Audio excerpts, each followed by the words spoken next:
My name is Don, and I'm here with a business associate, Pete, and today we're going to be discussing the Hospital Advocacy Program, which can lower your hospital bills by over 80%. We'll be covering how it works, when to use it, what it will do, and what it will not do. Here are a few testimonials.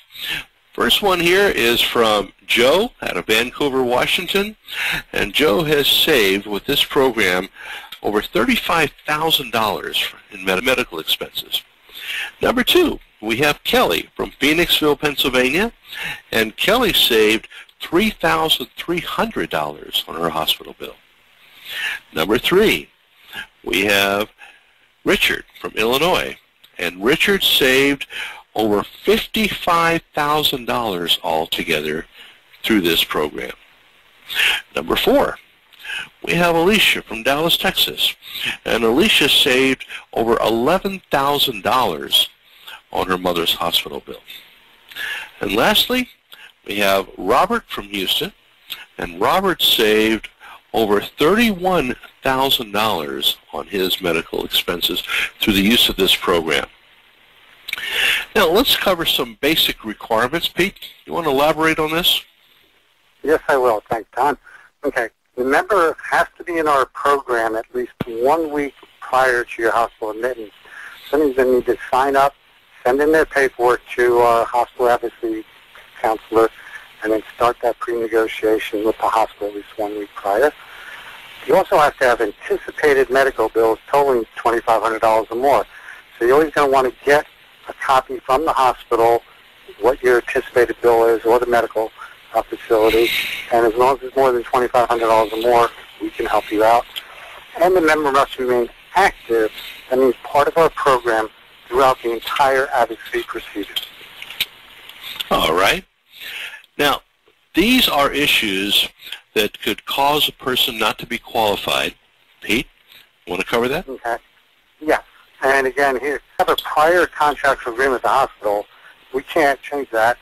Or if you've gotten approval on a medical credit card to pay for, you already made an agreement with that, so we cannot help you with that.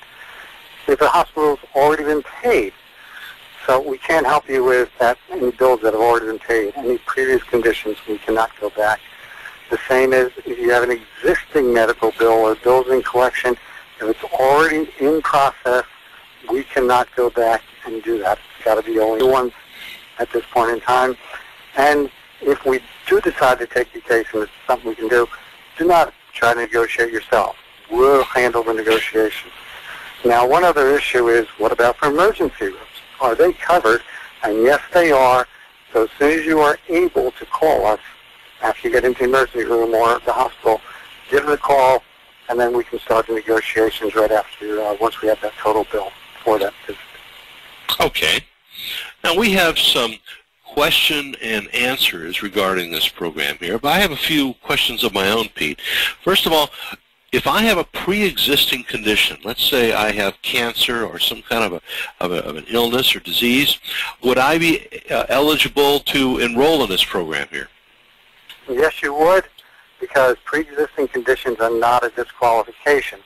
As long as you are scheduled, or not even scheduled, in the hospital at least 1 week, then you can let us know, and then we can schedule a time to get your paperwork and go negotiate that bill. So that is not a problem. Okay. My next question is, does this program cover just myself, or does it cover my family also? That's the best part. It covers everyone who lives in your household, so that entire family is covered by our program. So, yeah, that's an amazing feature. So, again, it may not be, you may decide that you're getting it for you, but if someone else has an issue in the future, they're also covered. Okay. One final question here, Peter. Are there any monetary limits? I mean, let's say my hospital bill was over $200,000. Would that disqualify me? No. Nope. That's the only disqualification. It can't be less than $2,500. So $2,500 or more, you are covered, and it doesn't matter whether it's 2501 or $200,000 or $2 million. You will be covered. Wow. Okay. Now, if a doctor's office is located in a hospital, will the services be eligible for advocacy? Well, that's a two-part answer.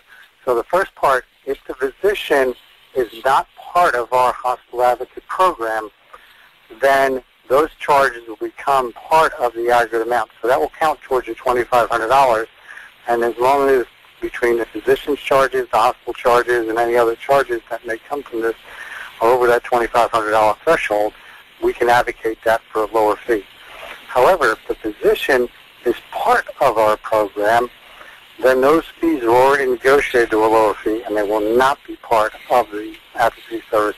So then the rest of the charges will need to be up to $2,500 or more for us to be able to negotiate that for you. Okay, Pete. All right. Now, please clarify how a member can have hospital advocacy prior to a scheduled surgery. How does this work? How does it work is once you know the date of your surgery, and we'd like at least 1 week to give us time to work on the scheduled surgery. But for example, I had one time I knew 3 weeks in advance before my surgery, so I would just call them up and say, hey, I'm going in the hospital, November the 12th, whatever, and they would say, okay, what's your anticipated bill? They then start working on that to negotiate to a lower rate. So it's very important that you contact our medical customer service providers immediately once you know when you're going to have surgery to give us as much time to get you the lowest rate so you can save as much money as possible. Okay.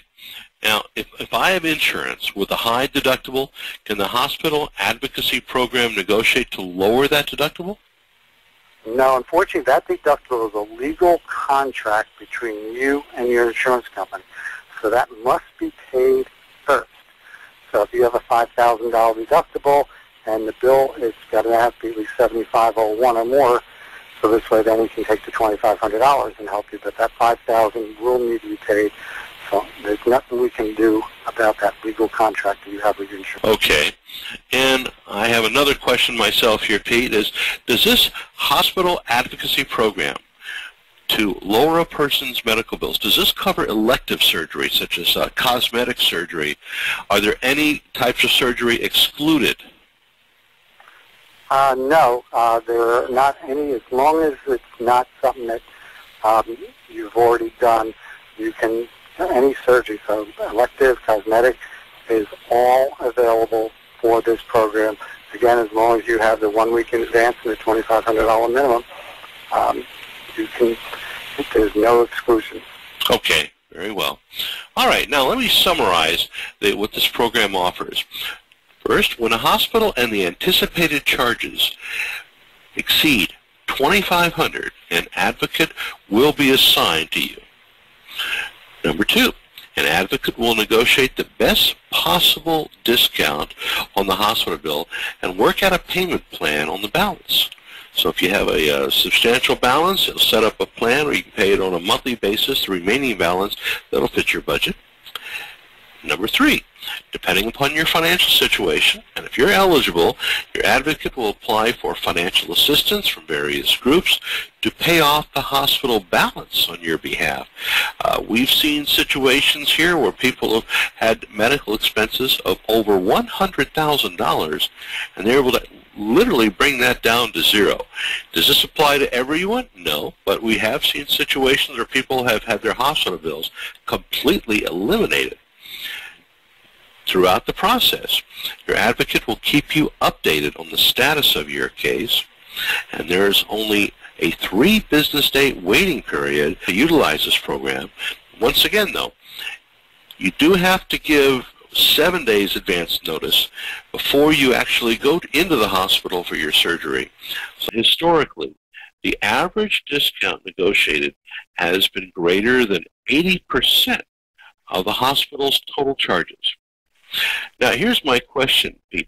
During this negotiation process, will I be receiving calls from collection agencies or attorneys, that type of thing? Does that occur? No, because again, you haven't even gone into the hospital, so the bill hasn't even been done yet. So you don't even have to worry about it. But just say you got admitted on an emergency basis, so a bill has been, they still will not be calling you because they're negotiating with you. And at that point in time, the hospital knows that you're negotiating good faith to try and get this bill paid. So they will not be sending that out to you, right? So I don't have to worry about bill collectors calling me then. Not at all. That is excellent. Okay. Now, for more information about this program, log on to www.lowermymedicalbills.org, or you can call our office at 800-417-6372. We want to thank you for attending this presentation. Have a good day.